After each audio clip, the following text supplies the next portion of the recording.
everybody. Welcome to another episode of Not That Bad, a movie podcast where we talk about those maligned movies that we think, hey, maybe it's not as bad as everybody says. And I'm joined by the ever amazing Connor McCarthy. Hello, everybody. I am, like he said, Connor, aka the supportive T100 model, the Reaffirminator, and I'm ready to get into our topic today.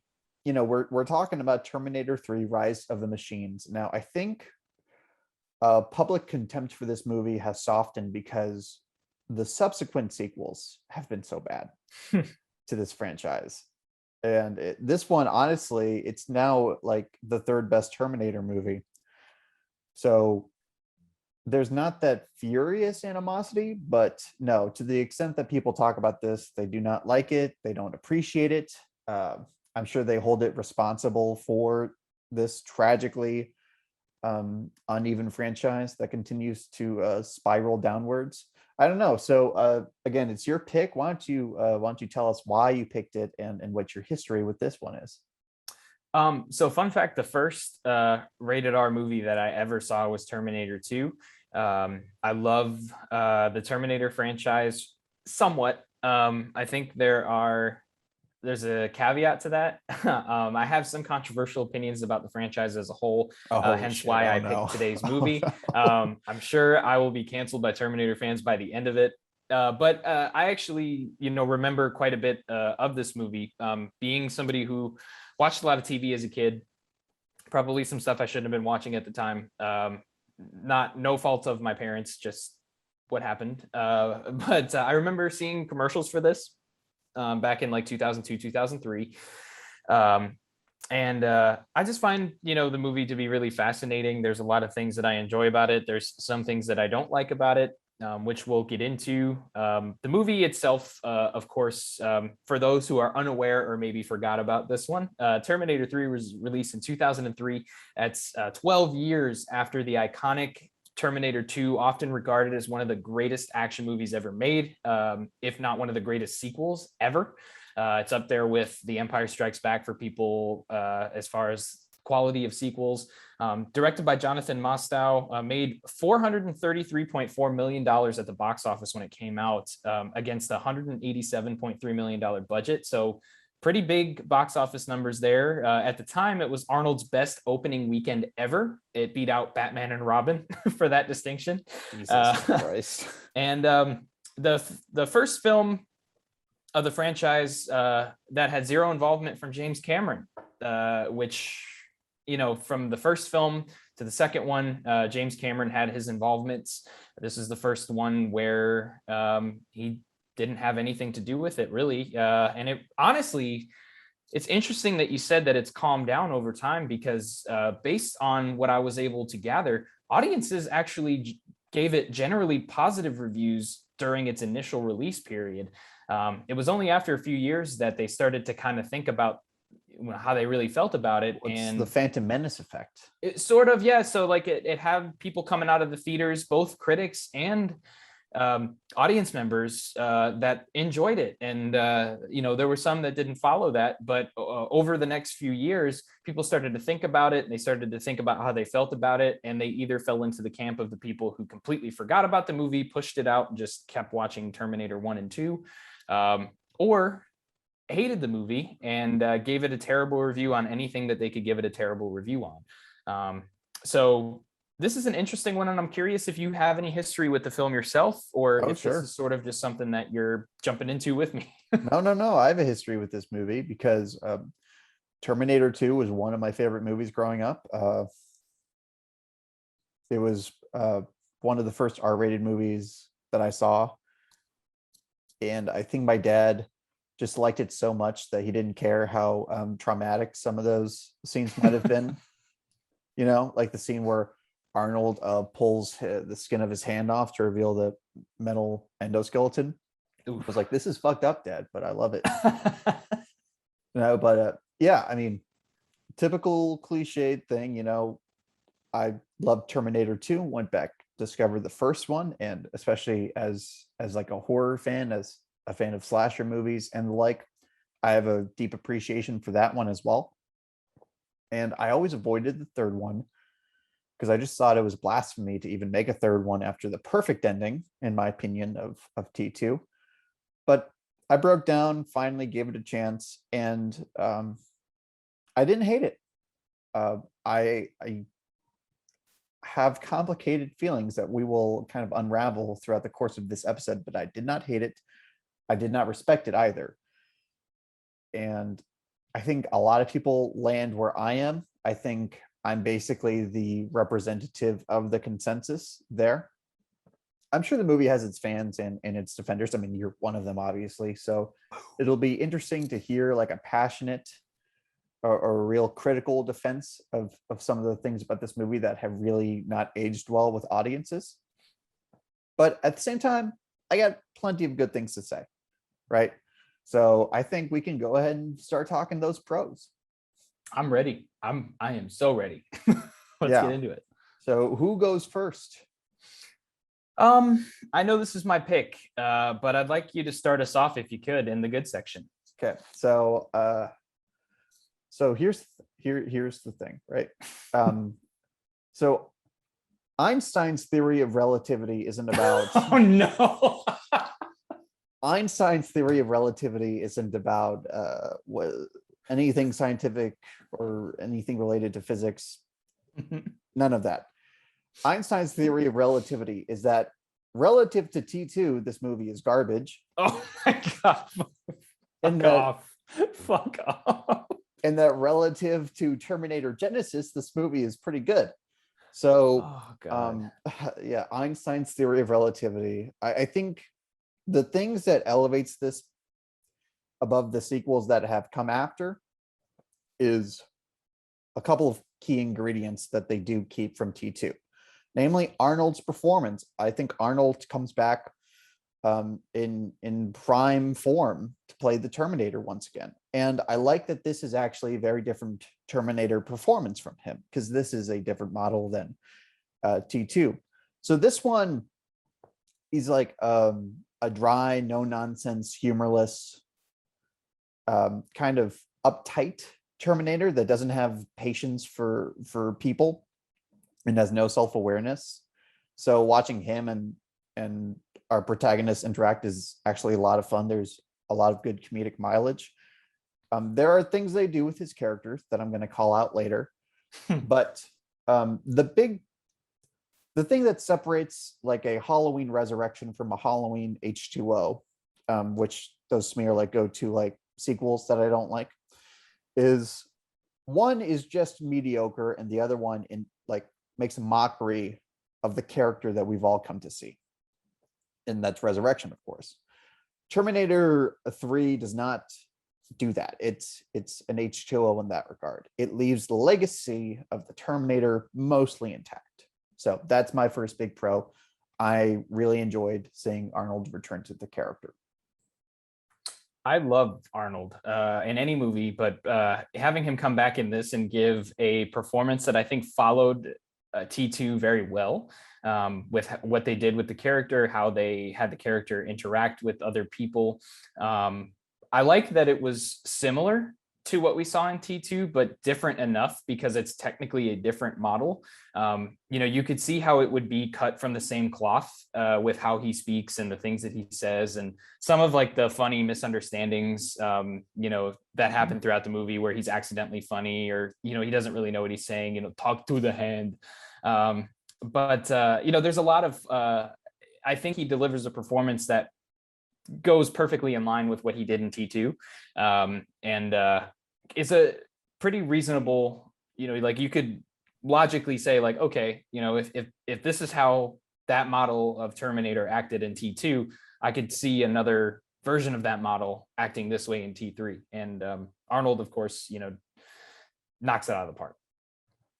Yeah, and we're talking about one of the most iconic action heroes ever. Oh my God, yeah. He doesn't need us to shower any more praise onto him. Everybody knows that there was a point in time when Arnold Schwarzenegger was the man. Now, that's not to say he hasn't had his fair share of embarrassments in his career, either his film career or his political career.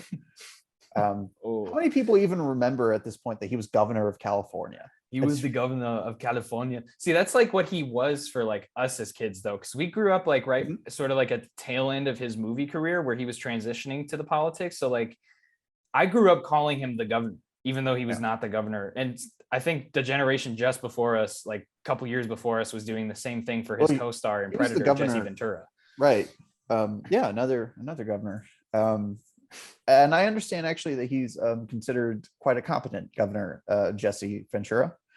Relatively speaking. Right. For the time that he showed up. Yeah, compared to Arnold, who yeah, comparatively very much so. Different podcasts altogether, but yes. I think what I'm getting at is that this is not one of Arnold's worst moments, not in this franchise. So I think that just the fact that they have him on here to do what he's good at and not, let's say, throw around ice puns or I know I'm setting a low bar, but that's what Terminator 3 really benefits from in my mind, is the low bar. Hey Gabe, what killed the dinosaurs? Scientists are still debating it, The Ice Age. Oh yeah, had to do it. I'm sorry.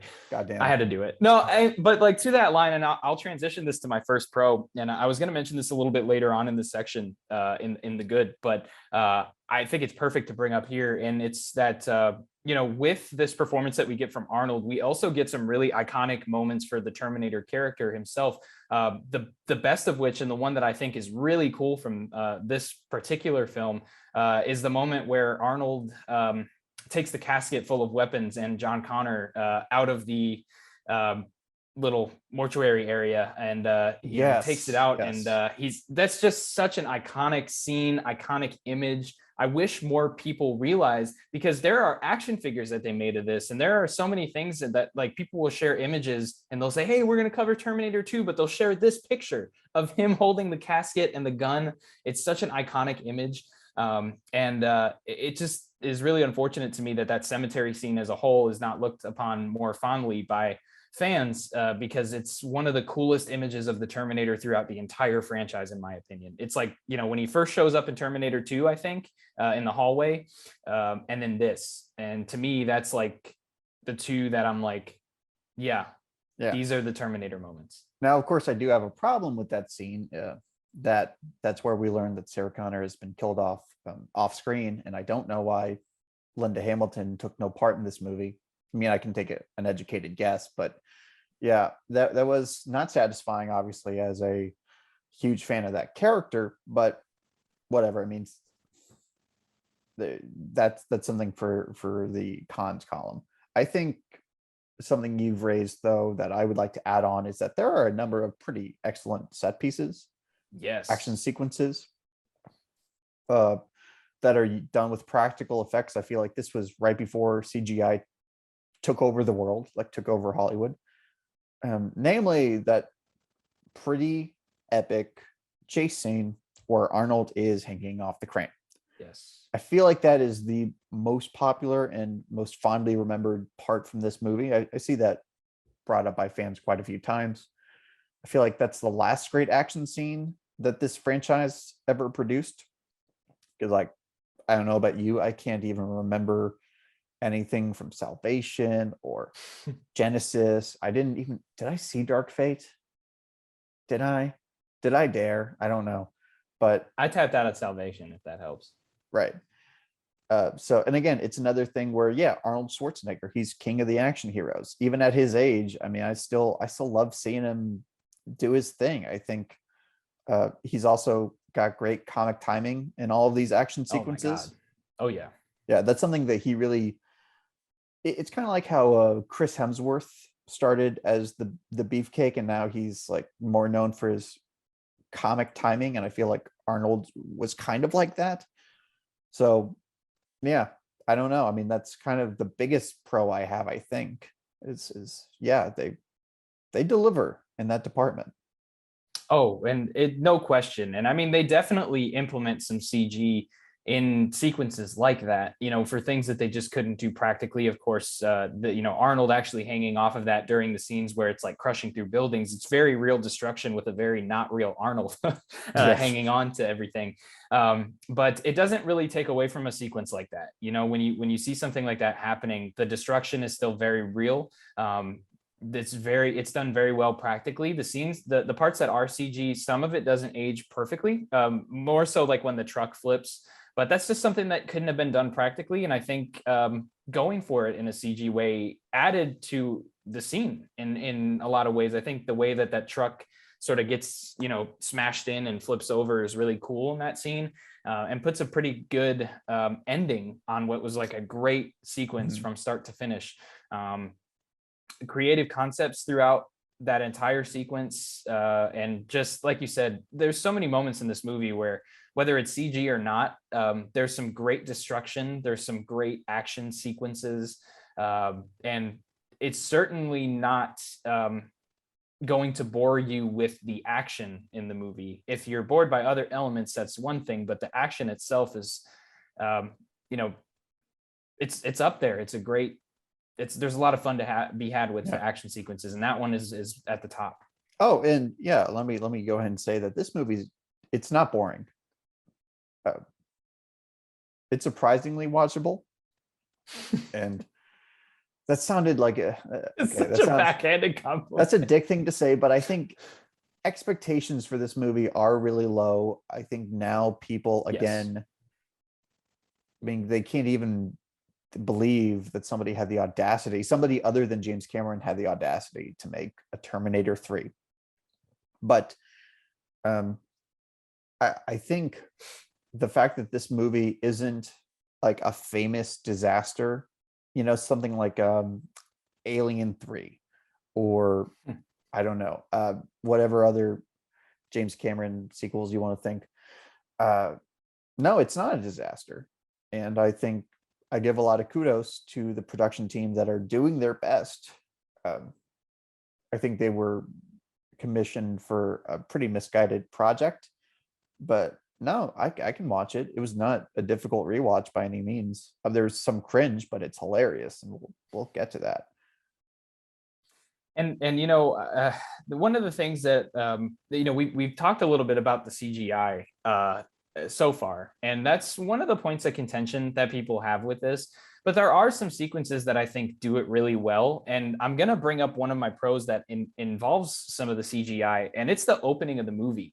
They give you sort of a preamble coming into the film about what's happening. We get a voiceover, and then some of the CGI that's used throughout the movie is implemented pretty early into the film. And I think the opening of the movie is incredible. I love how it opens up. I love the narration. I love what he says. I love what happens. And I love the look of everything, which, not to get into another pro, but like, I love the look and feel of this movie. And the opening really sets the tone for how it's going to look and feel throughout everything. In my opinion, a great opener, and it shows off the good part of the CGI that they have in this, because it's not all bad. And the opening is a really good example of setting the tone for, some of the CGI in this is going to rock. Some of it is going to be more like The Rock from Mummy Returns. You get some of that. So I really like the opening. I thought it was good CGI and good introduction to the story, despite some mid dialogue throughout it. And it helped set the tone for what I think the rest of the movie looked like and felt like. Yeah, I wish I could agree with you more about the look of the movie, because that's just one of the more unimpressive elements to me. Most people feel that way. I get why they do too. I understand. And part of that is just, you've brought this up in previous episodes, that there was an era of the 2000s where movies just looked the same. Yes. I feel like this is very guilty of that. And look, you don't have a James Cameron behind the camera. So, and that's just a reality you have to face. And this director, I've not seen their name on anything else, and doing research, unfortunately, they did not go on to do much of note, although they did do a movie in 2017 with Avatar actor Sam Worthington. So Yeah, it seems like he's kind of in James Cameron's shadow, and that's definitely how the movie registers to me. So I'm not gonna be mean. It it's not a cheap looking movie. It's just Yeah. not a very inspired looking movie. Well, and it's sort of like we discussed in the episodes where we collaborated with Flopbuster Mhm. regarding Dead Silence, and when we talked about The Wolfman. There are just some eras of movies where everything looks the same, and that can either be a pro or a con or neither for you. And I think if I'm gathering what you're saying, is basically like, yeah, this looks a lot like those movies from the time. It doesn't seem to be something that you absolutely hate about the movie, but it just seems to be something that doesn't register for you as a pro either. Yeah, I mean, if this were blending in with better company, I guess that'd be one thing. But this came out around the time of some, I think, a pretty mediocre era for action movies. I'd agree. So I don't want to say guilt by association. It's just the fact that it is so easily lumped in with all of those movies, I think, is just a testament to the fact that it has not aged well and it did not do enough to distinguish itself as its own movie. It feels more like um, its contemporaries than it does like T2, right? That's fair. Can I actually bring up a big pro I have though? I'd love you to, because Yeah. I'm getting ready to make some people mad in a little bit, and I'm ready for some more fun from your side. All right. Remember, y'all. Remember, me and Connor. We're good friends, but I by no means endorse That's everything he very says on important this to say in program. this episode. Okay, just a little warning for all of y'all. So my big pro, and I don't think this is controversial. I'm a big fan. I'm a big fan of Claire Danes in general, and I'm a big fan of her in this movie. I think she is more compelling than the John Connor we get in this movie. Now that's double-sided, obviously, and I have a lot to say in the cons section about that. But if we're talking things I liked, yeah, I mean, instead of just being a generic damsel in distress, she is a very she's not like she's not that over the top action like woman in action movie stereotype that we have these days, like Yeah.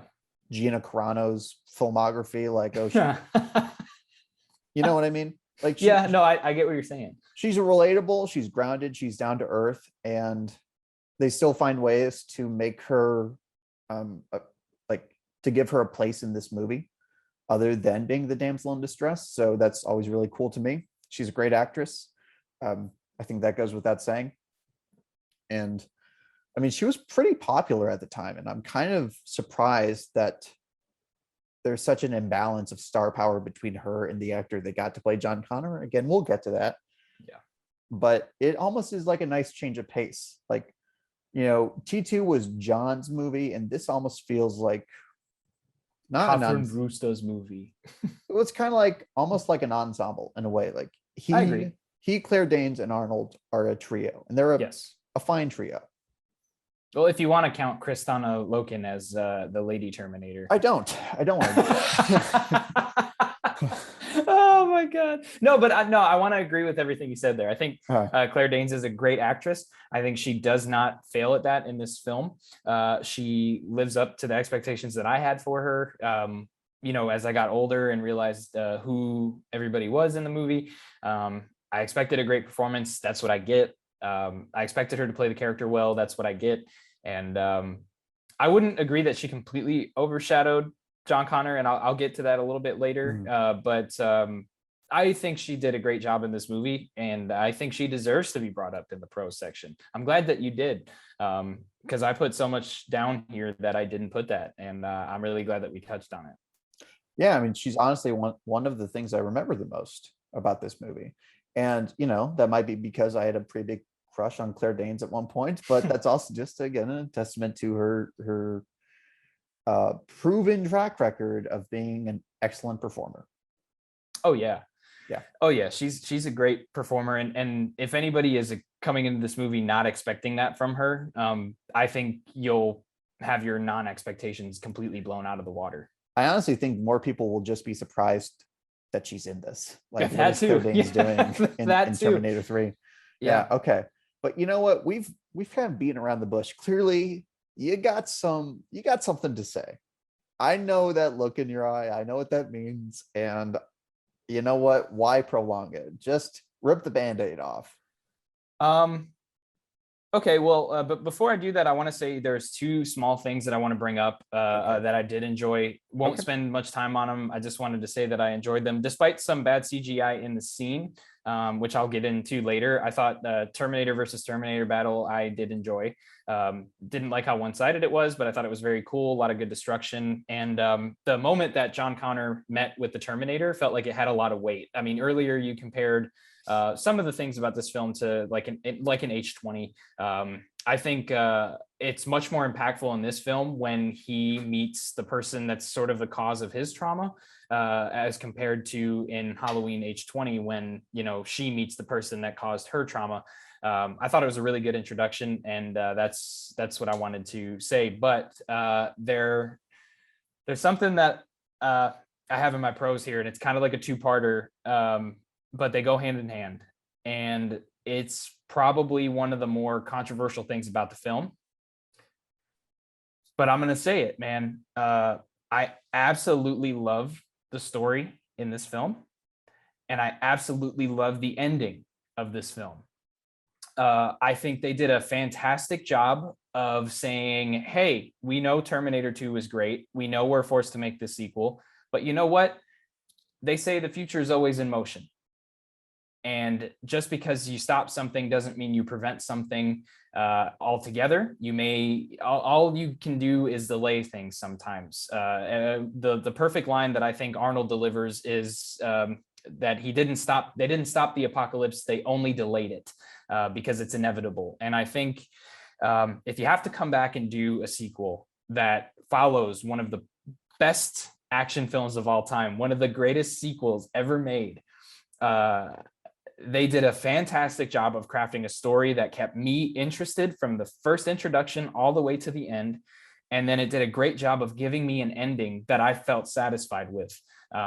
And that's something that a lot of people hate about this movie. A lot of people hate that it exists in the first place, but when it does, they don't like how the story just completely goes against some of the things that happened in Terminator 2, including the ending that so many people love. And including myself, by the way. And they don't like, they just don't like how the story progresses. They don't like the elements that are throughout it. I couldn't disagree more. I felt like the story was incredible. It keeps me engaged throughout the entire thing. And when that ending happens, I am completely satisfied, and put it up there for me for some of my favorite endings for action films. And I mean that. Yeah, well, that's obviously something I was going to talk about in the ugly address. Yes. That because it is the most controversial thing, and I think I will save my thoughts for that section because, yeah, I can't think of anything about this movie that is more controversial than the ending and the way that it affects the rest of the franchise. So, yep, let's use that as some foreshadowing because we're going to come back to that. We're going to come back to that in a big way. I'd say for my pros, and the ending is not in my pros, by the way. I'll just say that. I figured. It's not in my cons because I'm pretty mixed on it. So it's going to be something that we definitely are going to have a good little talk about. But excited to hear your thoughts. Yeah, I think my last pro might be that they bring back that psychiatrist from the first two movies. Oh, it was so great. It was so great. That best cameo in the entire franchise. So good. If they had kept bringing him back, he would have been the Stan Lee of the Terminator movies. So I wish he could have been.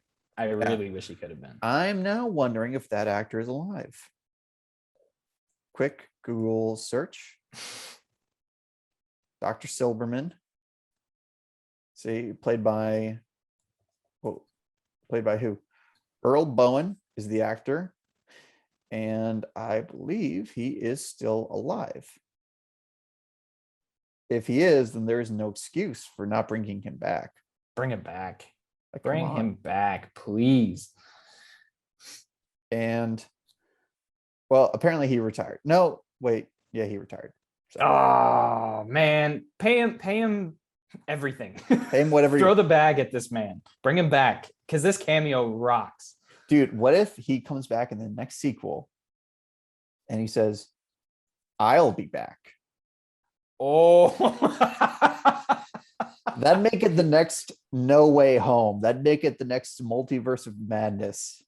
give it to me. I want it. I want a multiverse movie for the Terminator right now. And he needs to be, and then maybe they see how important he is to the multiverse and they bring him into the future to model Terminators after. So then he can just keep coming back.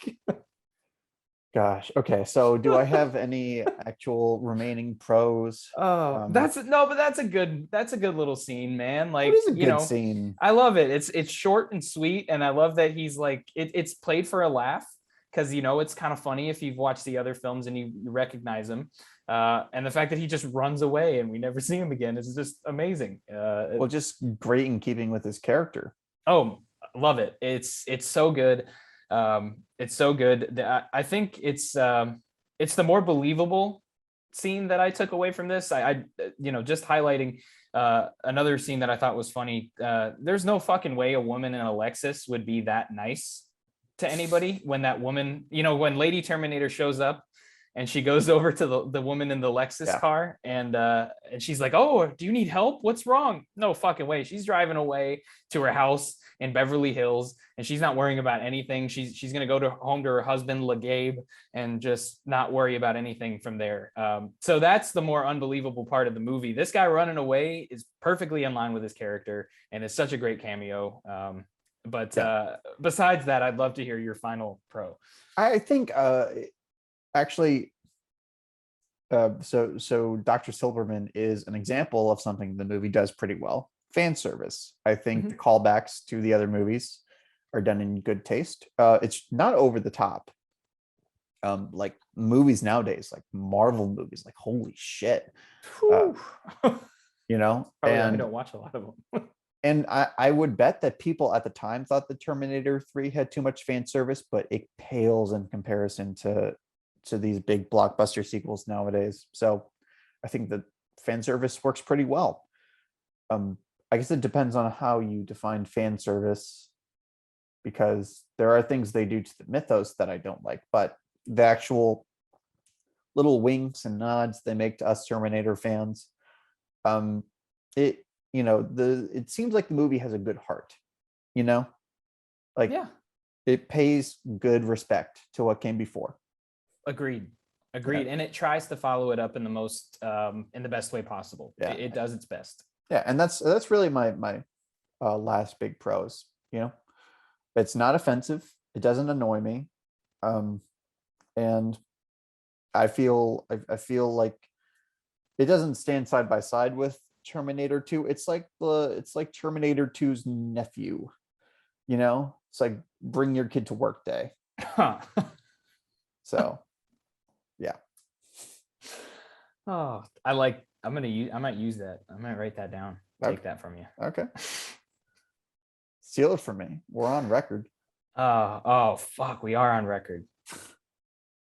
This is bullshit.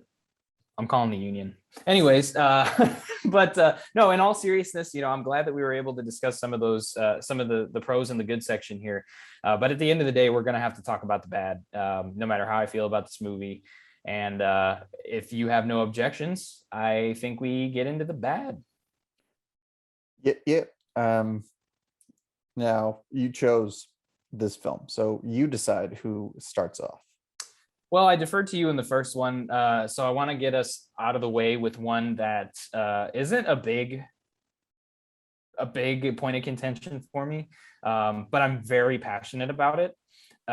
Very small note in the movie, but Kate's little boy toy, Scott, is a fucking fuck.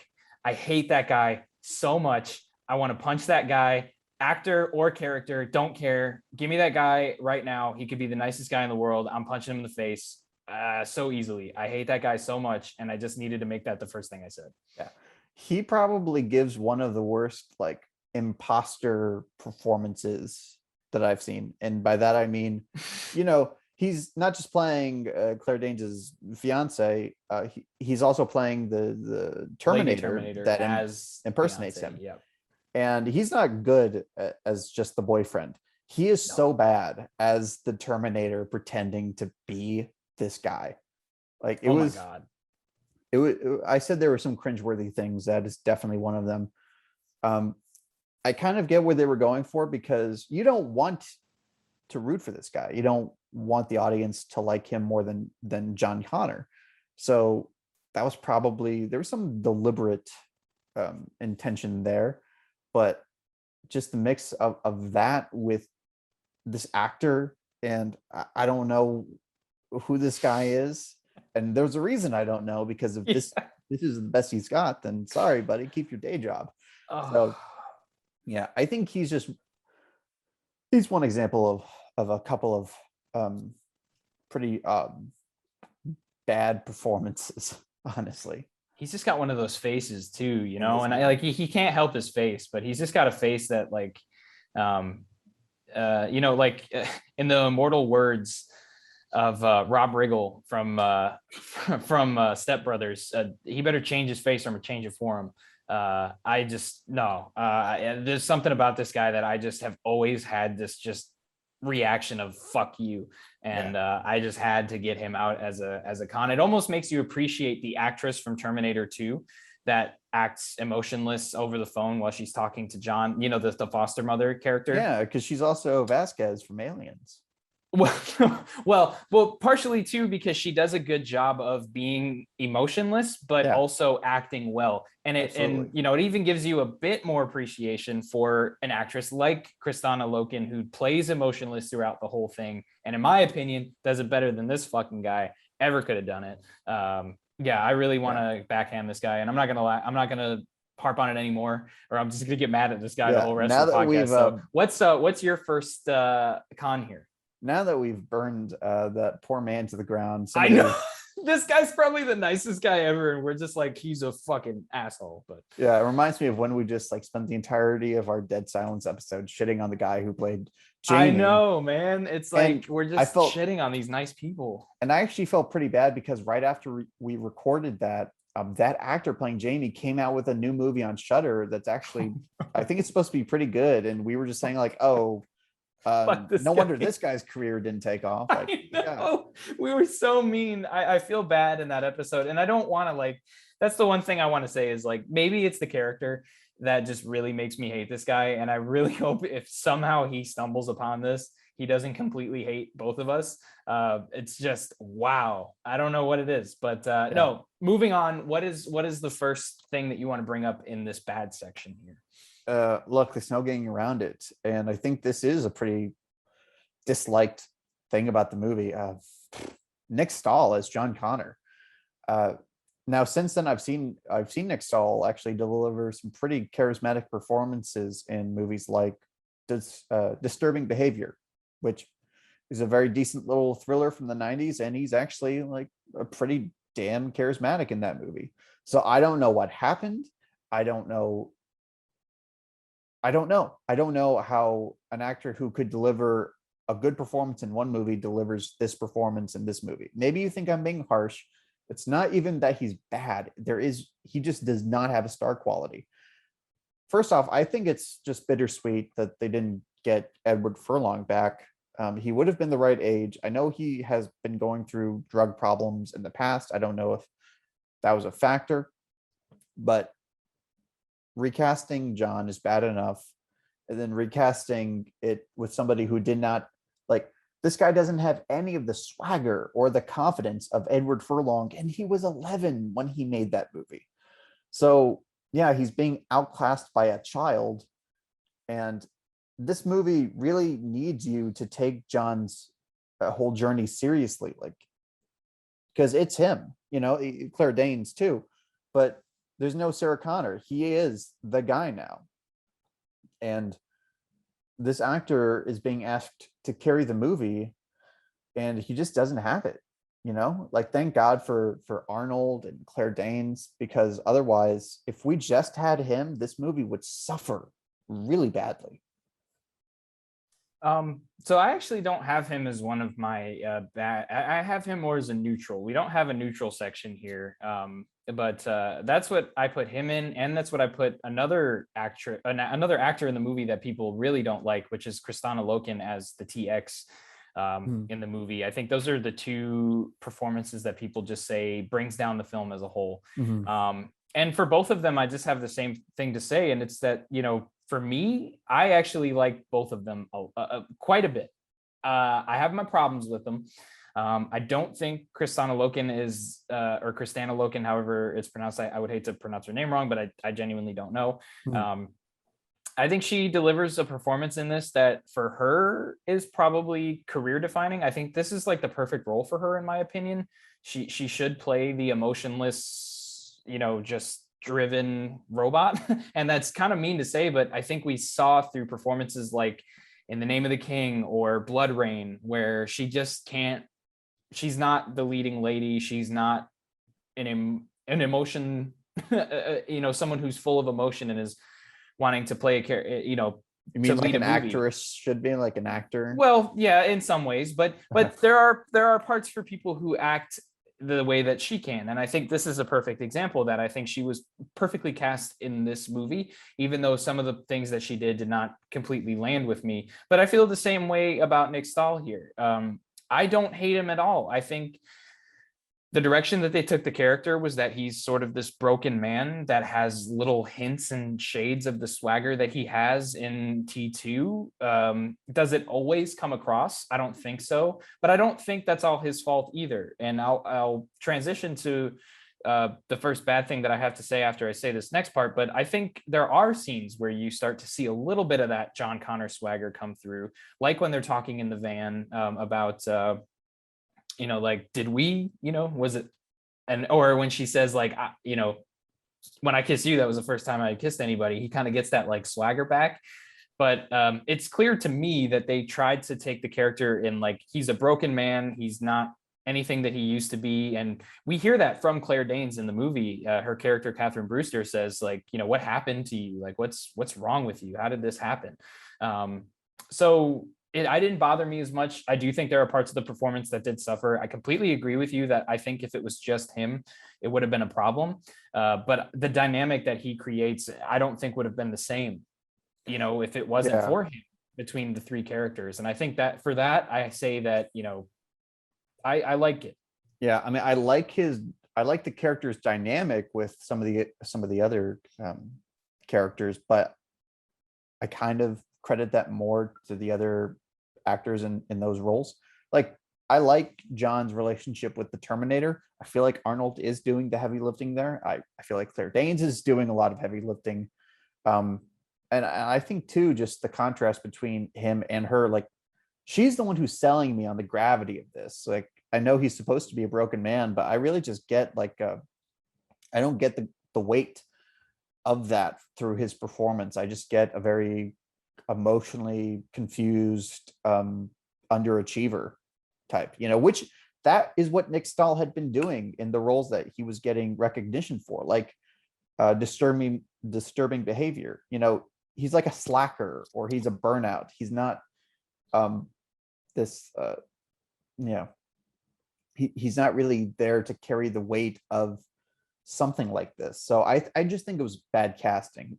It's not Nick Stahl's fault. It's just a case of miscasting. And I think it's unfortunate because he was doing well for himself. And then this movie kind of hurt his momentum. You don't really see him much anymore, even though he was on the rise for sure. Yeah, and I don't even really know that it's just the fault of the casting either, because it did seem like there were some hints of the characters that he had played before and done well with in the character that they wrote for John Connor in this film. And the writing as a whole, I don't think is terrible. Like I said, I love the story. I love how it progresses, and I love some of the things that happen. But there's no getting around for me that the dialogue in the film at certain points is just completely awful, and it kind of makes me upset. And I have to highlight that as one of my cons here, is because like there's so many moments in this movie where I think it is written well and the dialogue is delivered well and it's written well and it fits the characters well, but then there's so many other moments where it's just so bad, and it doesn't do any favors to Nick Stahl, who's already, like you said, like for better or for worse, he plays a certain type of character, at least was playing a certain type of character in this film, whether people liked it or not. I don't think the dialogue did him any favors when he's delivering lines that are just awful. Like sometimes a line is so bad that the best actor in the world couldn't deliver it well. And maybe that's overselling, but I've read some terrible scripts over the years, and I've tried to picture some of the best actors reading the line, and it never sounds good. So I think that's really where the film suffers, because there's even moments where Claire Danes doesn't seem to be that great of an actress because of the dialogue that she has to read out. And then you see her in other moments and you realize how good she is. It seems like anybody that's not a Terminator in this movie just has to really push through some dialogue that's not great. And I hate to see it. And I think that's a lot of what the problem was for me that puts him in the neutral category. He would be at the top. He'd be in the good section for me if it wasn't for some of the lines he had to read out. And I'm curious if the dialogue was as big of a problem for you as it was for me. The dialogue was just subpar. It was not there. The screenwriting for me was not there in general. I mean, that's just kind of I don't have many good things to say about the screenplay. I just don't, other than it's an excuse to see Arnold playing the Terminator again. And even he is not without these moments, right, where other than the fact that it's Arnold, it's just it's cringe. It doesn't work. Like the whole talk to the hand bit, that's like the most infamous moment from this movie. I kind of like talk to the hand. I'm sorry. Hey, that's fine. I don't even know why it annoys me the way it does. I think the movie was just getting on my bad side with the direction of the humor they were taking. Like, where does he get his motorcycle outfit from? He gets it from a male stripper, right? And I don't know like why they're making a sequel to one of the most epic and acclaimed action movies ever, and they're kind of treating it like a joke sometimes. And then I'm glad that they didn't dive deep into that, which is good, because otherwise it would have tested my patience. The screenwriting is just not there for me. I can't think of much good to say about it. So there's a lot of blame to go around for why some of these characters don't work and why some of the characters seem off. I think it is in most cases a mix of bad casting and bad dialogue, bad screenwriting. I think one of the subtitles, and look, I've already said that I enjoy this movie, but I think if you were to give this movie a subtitle besides Rise of the Machines, it could be Terminator 3, The Exposition, because there is so much exposition in this movie. Almost every word that comes out of everybody's mouth is exposition. And it doesn't feel natural. Like, I mean, in some parts it works, but some parts it really doesn't, and it's like, oh. I mean, compared to the first two movies where everybody had a voice, every character had a voice, and even when they delivered exposition, it really did feel like it was coming from a human being. It was natural. And, you have a literal Terminator delivering the exposition, and then you get John Connor and Claire Danes, who at times sound like Terminators because they have so much exposition to get through. And it's weird for a movie that does not introduce a lot of new ideas. It's weird that it's so bogged with exposition. Like, everything it does has been established by previous movies. So I just don't understand why so much of the movie is just repeating these ideas. Like, we get it. This is Terminator 3. We get it. Judgment Day. It's gonna happen, apparently. Yeah. And that's like, for me, like part of what makes the dialogue so bad is that like they just sort of force ideas that just don't need to be there. And it's not a huge point for me. Like, don't get me wrong. It's not like I just took that and docked the movie like a lot because of that decision. But it makes me more upset because there was, I feel, so much potential, whether or not other people agree with that or not. That's neither here nor there at this moment. I'm sure this is the episode that I get toasted in our comments or online for my weird takes here. But truthfully, I just wish I could have put up with a lot of the bad choices with the dialogue. Like I said in the past, as a writer, I get it. Dialogue's hard. But the only thing that I really have it to compare it to are a few moments where it does shine through, and then just virtually nonstop exposition. And it's hard to fight that battle. It's hard to fight that battle and say that the writing itself is not that bad, which I will say that it's not that bad, but it's mostly exposition with a few moments that shine through, and then whatever's not in those two categories just isn't very good. And I can't get around that. Yeah. So, I mean, and again, I don't want to beat a dead horse. It just, the script for this movie just needed more rewrites, or needed a co-writer who had more experience either with dialogue or with handling something of this scope. It just doesn't feel like the team was really in control of how big this was. Like either the director or the screenwriter, there was a lot of pressure on them, and I don't think they handled it super well. Again, John Connor, he's supposed to be a man with the weight of the future on his shoulders, and Claire Danes, who's just a veterinarian, kind of like, bitch slaps him basically by tricking him into thinking that he took medication that neuters dogs, and then she shoves him into a little dog cage. And I mean, those are just moments where it just feels less than the previous movies, and I think that's because they didn't know how to top Terminator 2. Like in Terminator 2, you had a T-1000 going after a kid, John Connor, and here you have a cyborg with liquid skin going after his crew, his team. Right there, the stakes have been lowered for us because we don't know these people and we don't care. She does murder a few children though. She does straight up kills two. I think we see her kill two teenagers right away. So yeah, that is thrown in there, but that's not enough to make you care about the character. You still have to care about the characters. Then it's just, right. Oh, that sucks. She just killed a kid. But yeah, it's like Anakin killing kids in Revenge of the Sith. I'm sorry, younglings. So I think what I'm getting at is this: the stakes are not there like it used to be.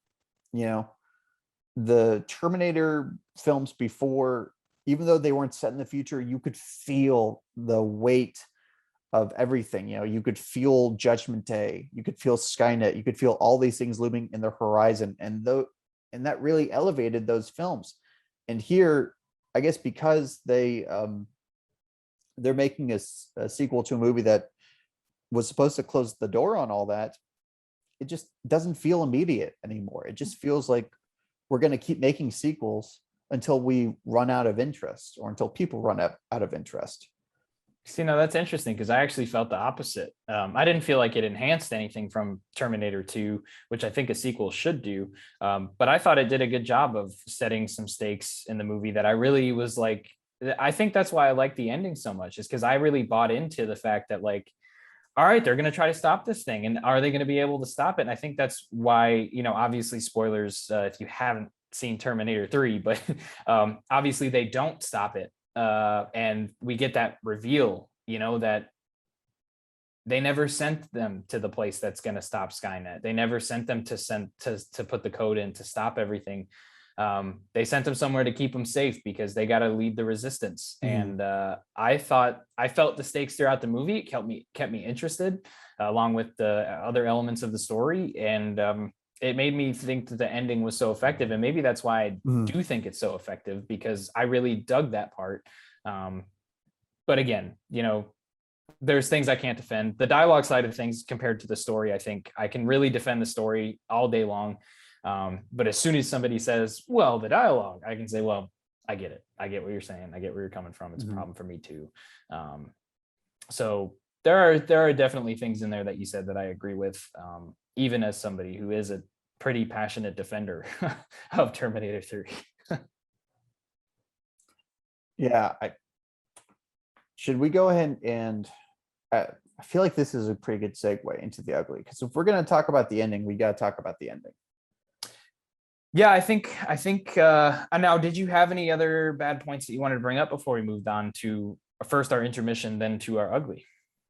Honestly, everything else I have to say, and I can't really even talk about how I feel about this movie super well without just diving into the ending, right? Because uh that ending really reframed how I experienced the movie, right?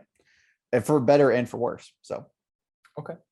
yeah. Well, then, ladies and gentlemen, we will be transitioning to the ugly, but first we interrupt your regularly scheduled program to bring you a segment of the show where you can get your popcorn ready, you can get your drinks ready, you can get your Go-Gurt packets ready. And but if you really want to have some fun while you do that, take your phone, take your laptop, take your MP3 recorder with a downloaded version of this, put onto a tape, and listen to this intermission that we're about to dive into, because ladies and gentlemen, it's your favorite part of the show. Let's get into the intermission.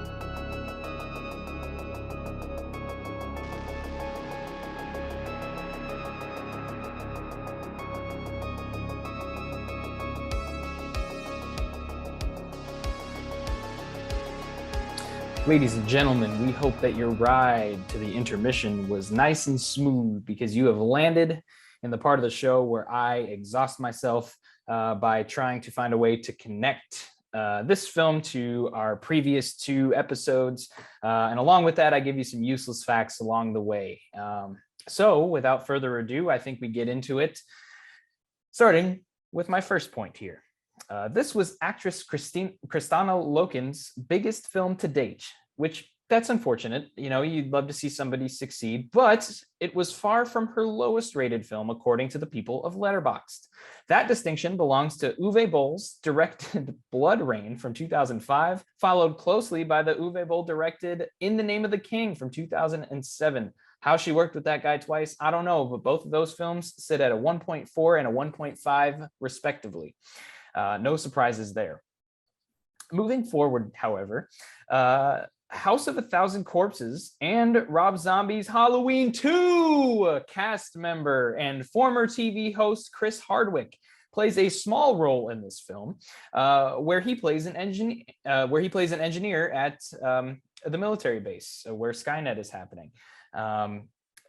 Interestingly, due to a delay in the release of House of a Thousand Corpses, this film actually ended up coming out the same year as House of a Thousand Corpses, despite that movie being filmed back in 2000. So being shelved for 3 years, it comes out the same time as T3 here. But of course, the aforementioned Rob Zombie's Halloween 2 also features our Lord and Savior, Danielle Harris. Had to bring her up. And ladies and gentlemen, let's get ridiculous. Terminator 3 stars Arnold Schwarzenegger, which would be an easy connection to our second to last film. We covered AVP, but nah, ho. I don't work smarter, I work harder. So let's go. Terminator 3 features actress Claire Danes, who also appears in a movie my mom could have ended up in, 1996's Romeo and Juliet. This film itself features John Leguizamo, who also appears in Spawn with Michael J. White, who himself appears in Universal Soldier: The Return with who else but pro wrestling superstar Bill Goldberg. Bill Goldberg, who in addition to playing Romeo in Universal Soldier: The Return, also appeared alongside fellow wrestler Stone Cold Steve Austin. What? I said Stone Cold Steve Austin in the 2005 film The Longest Yard. Now, Steve Austin also appeared in The Expendables with an uncredited Bruce Willis, who himself starred in the 1998 film The Fifth Element. Who did he star in that film with? None other than Mila Jovovich, who would go on to star as Alice in Paul W.S. Anderson's Resident Evil alongside Colin Salmon, who would go on to join Paul W.S. Anderson again in 2004 with none other than AV Mother Effin' P. But wait, I still have another connection to make, so I'm going to keep going. Because I didn't forget about Battle Los Angeles like the rest of the world did. So let's keep going. Colin Salmon appears in the 2021 film Nobody with Wu-Tang Clan member The RZA, who himself directed and starred in The Man with the Iron Fists in 2011. This film features an early acting role for Dave Bautista, who himself appears in Blade Runner 2049 with Harrison Ford, star of the original Blade Runner featuring Rutger Hauer, who himself appears in Batman Begins with Christian Bale, star of The Dark Knight, which features the star of the film we covered in our Battle Los Angeles episode, none other than our man, Aaron Eckhart. And before I end our intermission segment, let's have a little bit of a come down here, because the hearse used in this film, Terminator 3, a 1981 Cadillac hearse, is currently displayed at the Volo Auto Museum in Volo, Illinois. This museum is also supposedly haunted and was investigated by the TAPS Atlantic Paranormal Society team from the hit sci-fi series Ghost Hunters. I have also been to this museum. It is awesome. You can see this car on display. Go see it. It's very cool. And that's all I got for us in our intermission segment. Any thoughts before we move on? I was scared you were going to leave out Battle Los Angeles. I was going to call you out if you did. So, nah, ho, I don't forget nothing. That's a lie. I forget everything. I'm really surprised I forgot to put it in. I'm really surprised I didn't forget to put it in there with the rest of the ridiculousness. Man, you should have seen. I hit back on my letterbox at least 62 times just trying to make all these connections. So here we are. Whew, okay. Yeah, I don't know how I survived that. I'll be honest with you. All right. Now, do you have the energy to keep going? Oh yeah, I have the energy, and I think it's time that we get into the ugly. And of course, we have to set the stage. You know, we've talked about this film's negative reception throughout the episode. You know, just letting people know, it's got a 2.6 on Letterboxd compared to a 4.2 from the previous entry in the franchise. And there are no shortage of bad reviews on Letterboxd, on IMDb, on anything that people can review the film on. I'm curious, do we want to hear a couple of the Letterboxd users' opinions on Terminator 3? Absolutely. So let's get right into it then. Letterboxd user Scott Anderson gave the film 2 stars. I just wanted to highlight one section of his review where he says, "So many explosions, so boring." But he's far from the only one to give the film a negative review. The next one from Horror and Gamer, who's a patron on Letterboxd. He had a lot to say about this movie, but one of the things that I wanted to highlight here is that he says, "This is definitely the worst of the Terminator movies, and it's the only one I truly don't enjoy," which I thought was a really interesting review. He gave it 1.5 stars on Letterboxd. And I had to highlight this review from More_Badass, who is a pro on Letterboxd, who gave some things to say.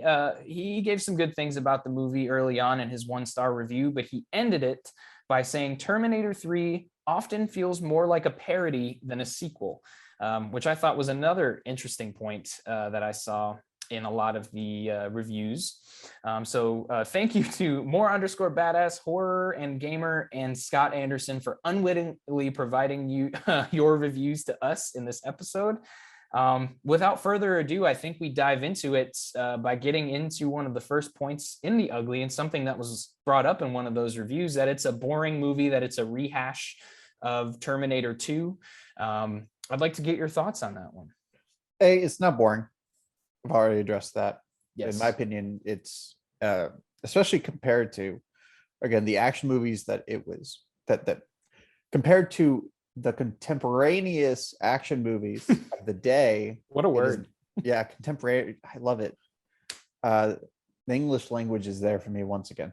Okay, it's boring.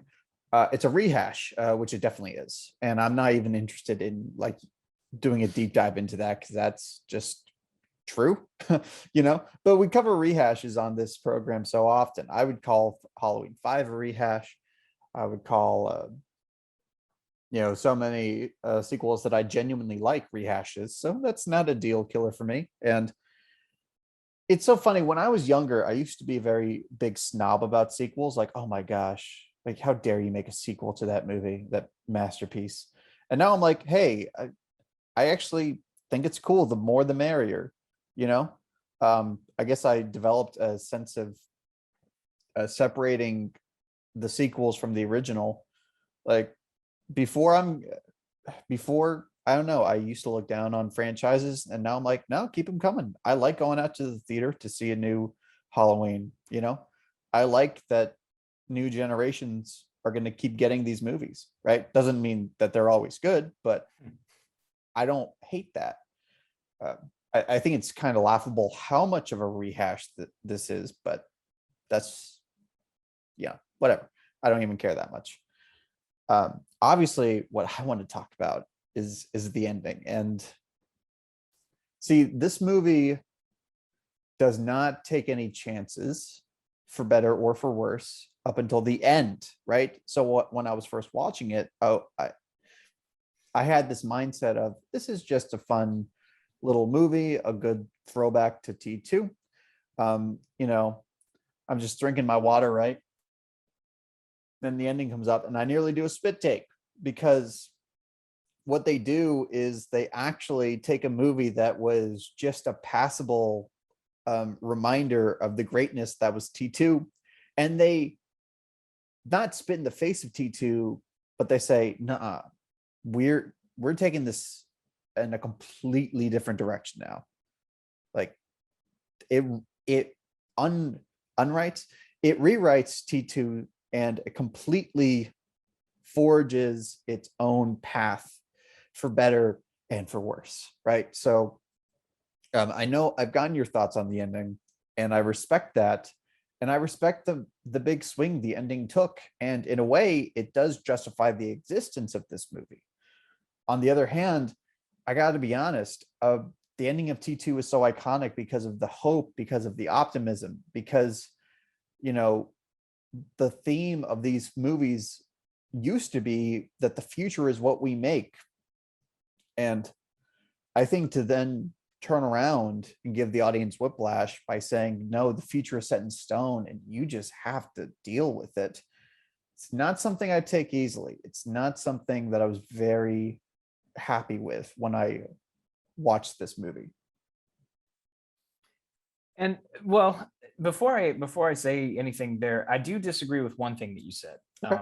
You had said that that the film doesn't take too many chances, and that once we reach the end, that sort of. But I would argue that that what you said about the ending, sort of rewriting, or like rewriting the history that T2 set into place, I would argue that most of the film, I mean, the entire film's existence does that, and it acknowledges it throughout the film. A line from John Connor at one point says, like, no, we stopped, that you're not supposed to exist. We stopped this. And it's almost like a self-description of the movie. It's the movie's technically not supposed to exist. In Terminator 2, it was the perfect happy ending. And it did do what it was supposed to do. And it had a lot of hope and a lot of optimism, and it had a different message. But I would argue personally that this movie has an equally good message to it. Yes, you have the future is what you make it. And that's, I don't think this completely undoes that. I think you're right in the sense that, yes, the future is set in stone. But I would argue that this film does have a lot of hope at the end, because despite this adversity that they're facing, I mean, the biggest adversity you could possibly face, this is the end of the world, as anybody knows it. And everybody out in the ether is calling out for help because they just don't know what's happening. And we know where this is headed. But John Connor does start to take that leadership role. And we see throughout the film that Claire Danes goes from this harmless veterinarian to somebody who exhibits some of the leadership qualities that we know she has based on what the film sets for her. So in my opinion, yes, it's different than the ending, and yes, it undoes what Terminator 2 does, but I think it does it in enough of a way where it doesn't take away from what we get in Terminator 2, it just changes the outcome. And for me, I can live with that because I thought they did a good enough job in executing this ending and giving us a story that, me personally, you may look at it and say there's no hopeful outcome. The end of the world still happened. There's nothing that they did could have changed that, and that's unfortunate and stuff. But I personally really enjoyed that they did that, because it showed you that even though there are things that you can't change, and this is something that I live by, in the face of adversity that you can't change, it's all about how you react to it and how you adapt to it. And when it was time to react and adapt, we know that John Connor and Catherine Brewster stepped up and became the leaders that we needed in the future. And we just see the final piece of the puzzle that sets that in motion. And yes, it undoes the hope that we get from Terminator 2, but I would argue that it builds a lore that I like. So I agree with what you say, though. I mean, nobody can watch this movie and dispute the fact that it undoes the ending of Terminator 2 pretty much. I mean, it just completely flips it around. For people who wanted it to end with that, trust me, I completely get that this film is a cardinal sin, and everything that it does is wrong for you. I just don't see it that way, and I hope. I don't know if I said everything. No, not you in particular. I'm more so speaking to the masses. In your case, you've had a lot of good things to say about it so far, and this is something that just bugs you about the film. And well, I thought it had audacity, which is not a word I thought I would use to describe this movie. That was interesting, right? It was an interesting challenge to me as a fan of T2. And basically what this movie is trying to do is present the flip side of the coin, or the opposite side of the argument, whatever you want to call it. Of course, the reality is this is not a standalone movie, right? This is a sequel to a film that resonated with audiences because of its message, right? Right. I mean, how many times have I said the future is what we make because of that movie? Many times. It's like, I don't know. It's like it's like if Spider-Man 2 ended by Peter realizing that he does not have responsibility over the lives of others, and he just needs to take care of himself first, which, that's not even a message I disagree with. It's just the whiplash it gives you. And in my mind, movies should have identities. Movies should have personalities and beliefs, right? And this movie tries to have the personality of T2 while asking the audience to buy into a completely different belief system, or at least a completely different vision of the future. So I'll give them this. It took guts, it took tenacity, and I might sound like it pissed me off. It didn't. It kind of left me in this puzzled state where I didn't know how to feel about it. I don't endorse it the way you do, but I think I lean more towards endorsing it than saying that it's that it ruined the movie for me, or ruins the previous one. I think that's something that's important, is that not all some sequels can take what the first film did and make it worse in every way, to the point where you may not enjoy the first film as much. And now that's a very rare instance. Especially coming from me, I'm not going to be somebody that endorses that thought process at all, because there are a lot of times in franchises where I like the sequels better than I like the original film. That happens very frequently with me, actually. However, it feels like a film that, it doesn't feel like it's trying to necessarily tear down the foundation. It feels like it's trying to ask a different question. In my opinion, it feels like it's trying to ask you, okay, the future is what you make it, but are there things that you can't prevent? And if you can't prevent those things, what are you going to make of the future that will come? And I would argue that that's what I took from it. That's what I took from the ending. If somebody doesn't take that from the ending, movies are subjective, and that's just how it works. I mean, but like, that's not what I took from the ending. Yeah, right. Right. And we're perfect examples of this. Yeah, because for me, Terminator 2 had a lot of optimism about people, right? Even though there are several despicable human characters that are very deserving of their fate in those movies. People have to remember that it's not just Sarah Connor and the Terminator that saved the day, right? They go to Miles Dyson, who's a regular person. And once he learns of what's happening, he sacrifices himself to prevent Judgment Day. And to me, he symbolized humanity as a whole, right? That when given the chance, we can be better.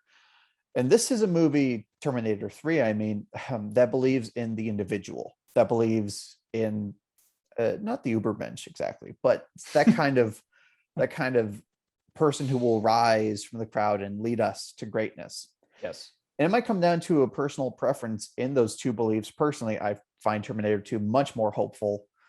And I just kind of like the Terminator 3 edginess rather than I like the idea it promotes. I will say it finally gives John's character a solid character arc in this movie, some real resolution, because for a while I didn't see where they were going to take the character. I'm glad you can acknowledge that too, because I know that you weren't a big fan of the performance that the actor gave for the character, but I'm glad to hear you say that, especially in the wake of talking about how, this is something that, this is something that's really contested about this movie. And we've talked about it throughout, about like the actors and such, and that's something that is contested as well. But I feel like more than that, it's that people just think this movie is unnecessary and they don't like the ending. And now, I guess that's where I want to turn it back to you. We don't really have to get into that opinion because what we've talked about so far kind of encapsulates why people think this movie is unnecessary. But do you belong to the camp that says, this movie is completely unnecessary? Would you take it off of your watch list if you're rewatching the franchise? Because I guess that's what would make it unnecessary, right? I guess if I would be happy to watch it again, it is not unnecessary to me. That might sound like a low standard, but I would agree with that. Yeah, I think it found a place for itself, especially with that ending. Like, it ends on a completely different note than Yes. T2, and it might be a mood thing. It might be something that grows on me over time as I continue to think about it. Of course, but it's almost kind of like a what if T2. Like, what if instead of stopping Judgment Day, they failed and they had to deal with that failure? I think I would like this movie more if the fourth Terminator would have really expanded upon that idea. But of course, we know how Salvation turned out, and that's not a movie I'm excited to talk about whatsoever. So, no, this movie leaves you on a completely different note, and to me, that justifies its existence. That's a low bar. I don't blame anybody for not acknowledging this or not ever wanting to watch it in a marathon. I'm just saying I would not take this movie out of existence like the way I would Halloween Resurrection or Freddy's Dead or Seed of Chucky or Alien Resurrection or, any movie with the word resurrection in the title, honestly. Oh, well, who knows? We might be planting some seeds for this show's future by saying that. But no, I mean, I would agree. And that's the thing is, like, we talked about a really important thing, and we covered one point in the bad. I think we have kind of agreed here that we'll kind of try to stick to 3 here so that we don't keep people here too long. We covered the first one, which was that it was a boring rehash. And I think that what we just covered was arguably the most important point. So it feels weird transitioning to another one, but in the interest of including 3 of them here, there is one point that people do have a lot of problems with in this film that I think we should end off on here. If not to give people a little bit of hope, talk about something that's a little less serious, and it's the CGI. People really don't like the implementation of CG in this movie. If they do like the fact that it's there, they don't like that it's so obvious in certain parts. Is it something that bothered you to the point where you would put it highly as something you hated of the movie? Or do you think it's just sort of inconsequential, doesn't have any bearing on your enjoyment? Yeah, when people say that this movie has bad CGI, I just say, okay. Yeah, it does. Okay. It's it's like when people call out the CGI of Escape from LA. Like, yes, this movie from a long time ago, back when CGI was very new technology, uh, the CGI has not aged well. Very few movies from this era of time have aged well in terms of special effects. Terminator 2 and Jurassic Park are the exceptions, not the rule. So I really go with the flow. And in fact, like, I mean, Escape from LA has several like terrible shots that linger in Oh, my no mind. question. Right. Yeah. This movie doesn't have that. I hope people don't bash the movie too much for the CGI, because that would be over the top. Oh, it is a huge one of the biggest things, and I wrote it down here, is something I saw so consistently. And it's so funny because they always word it the exact same way. And it's PS2 graphics. They think that the film looks like a PlayStation 2 game. I think there are parts, don't get me wrong, that I think could fit that mold. There's one scene in particular that is very, very quick that I have a problem with. And it's when John Connor's shooting at the TX as she runs towards them in that little bunker as they're trying to get the doors open. And there's a quick flash of a moment where you see her open eye get shot with a bullet, and the CG looks really terrible because it just pastes this bullet hole over it. Yeah. But the rest of the movie, like, don't get me wrong, it has not aged very well. But I would certainly much more put it in the vein of like a modern video game, if you're going to compare it to any video game, than I would a game that came out on the PlayStation 2 or the Xbox 360 or even the Xbox. Like, there's just like, it's not great. Yeah, and that's fair.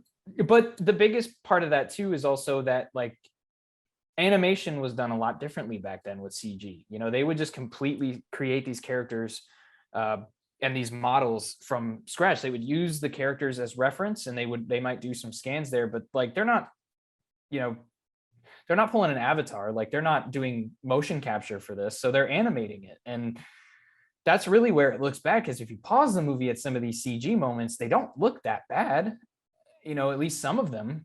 The one I can think of is after Arnold gets his head kicked off and he kind of tries to put it back on.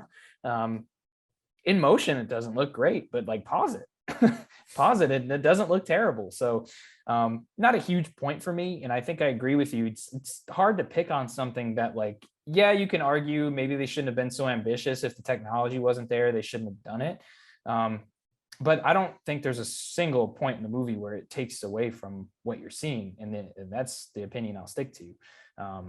So yeah, I agree with you. I think it's hard to pick on a movie for something that it really couldn't help too much. And I just don't care. Yeah. I mean, bad Didn't bug CGI. me. No, like Spider-Man 1, which is an absolute gem of a movie, has cringeworthy CGI in it, and that's just fine. I mean, it's not fine with me. There are movies that definitely you can tell they weren't even trying. Which is that's not the impression I get from T3.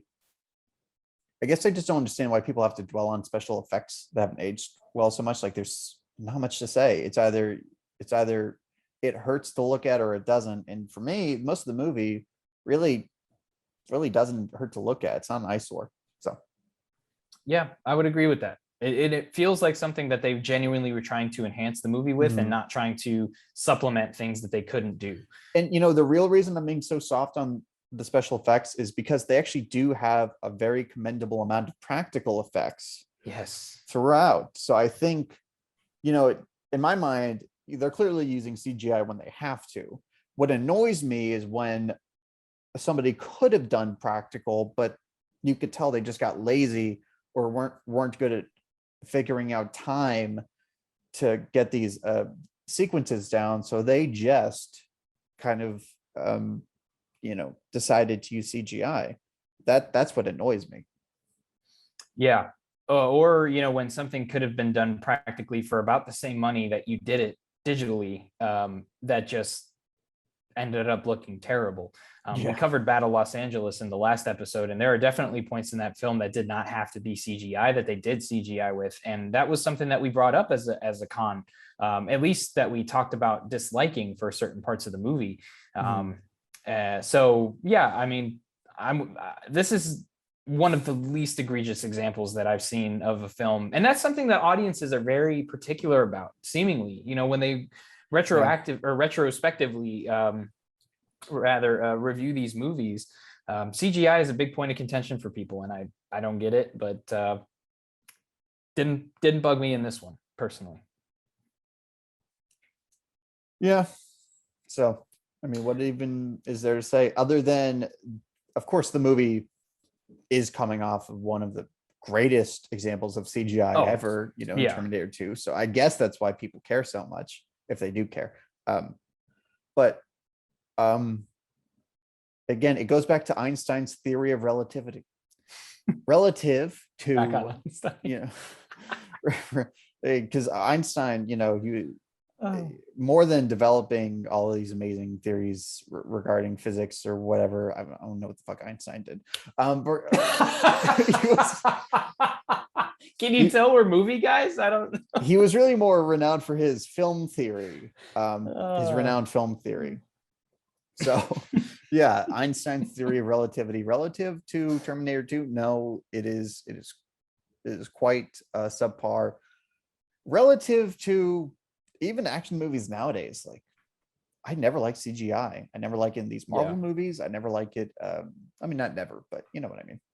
It should be used to enhance, and it felt like it tried to do that in this movie. It didn't feel like a supplement. It felt like an enhancer, and that's it didn't feel like it was trying to replace anything that they should have done practically or could have done practically. So got to give it points for that. Mm-hmm.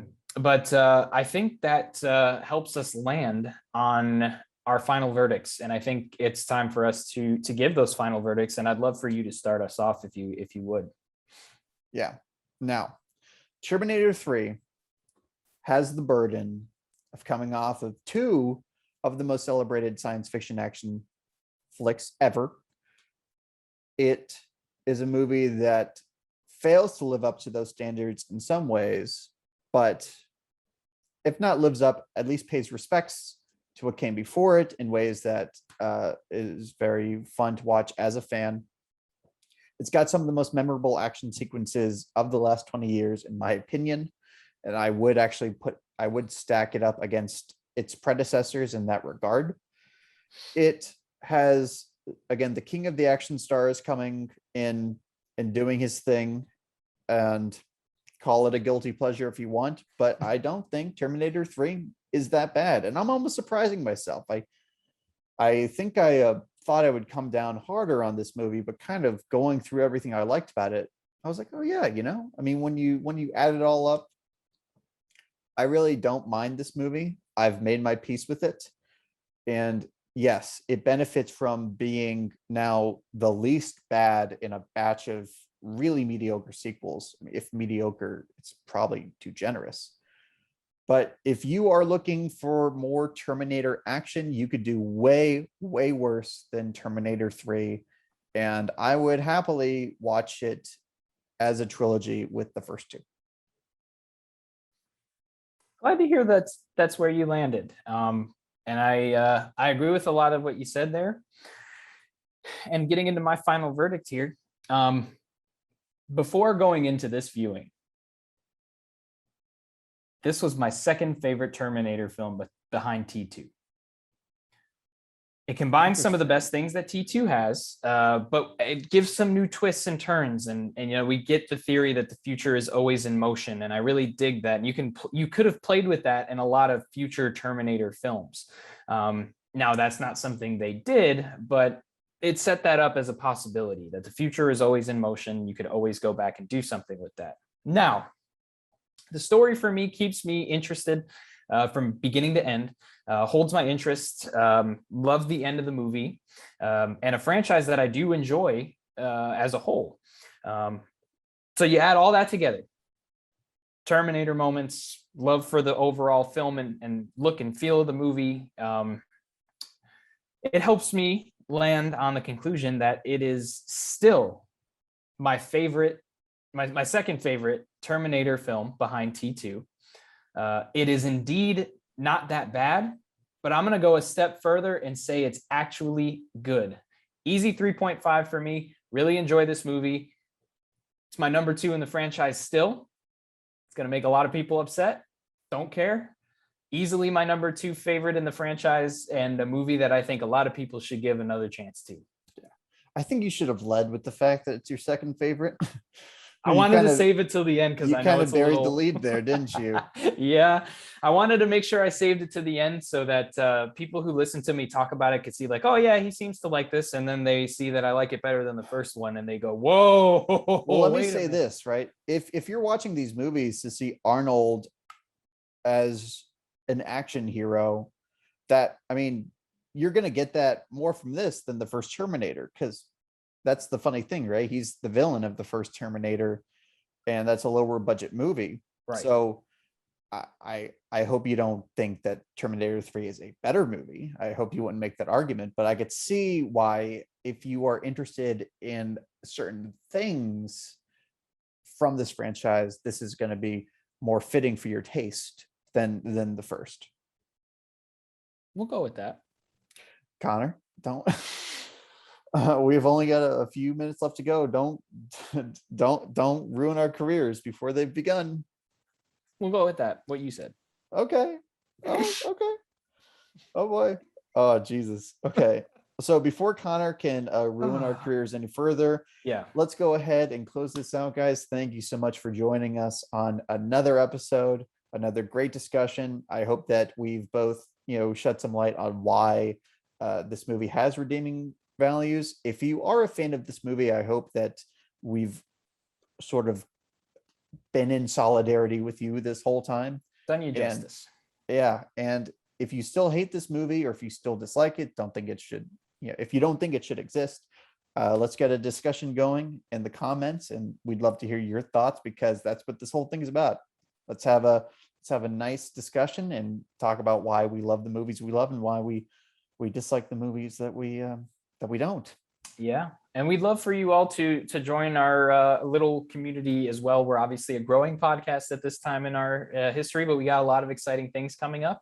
After as this episode comes out, we would have just appeared on our good buddies Flopbusters channel, covering one of our favorite horror films, Halloween 2, Rob Zombie's Halloween 2. Get that mentioned in here a lot here.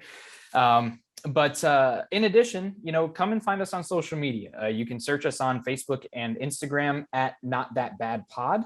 And on Twitter, we are at Not That Bad. M as in movie, P as in podcast. A lot of exciting things coming up in our future, I think. I think a lot of people are really going to enjoy the things that we're doing. And I really hope that you guys can jump on this journey with us as we talk about movies in the most positive way possible, covering movies that we don't think should get as much hate as they get. And thank you all for listening, and for those of you who do listen to our show religiously as of this time, we appreciate you more than we could express. I know I'm speaking for both of us here, and thank you for listening to this episode. We hope you give us a shot next week, and hopefully I didn't get rid of the rest of our audience with this episode. Yeah, I don't know how religiously people will be watching it now after some of the hot takes here. But that's what this whole podcast is about, right? It's about hot takes. And for those of you who can stick through even after we piss you off, because I know that, we're here to talk about our most controversial opinions. I appreciate that, man. That's what we have to have more of. We have to, we have to figure out how to disagree with one another if we're going to do this whole society thing. So let's keep doing it. Let's, please. We are the beacon of discussion. Yeah, we're the light leading the way. And on that note, my God. Of humility, let's close this out. All right. I'm Gabe. I'm Connor. And stay tuned for the next episode. And we'll see you guys next time.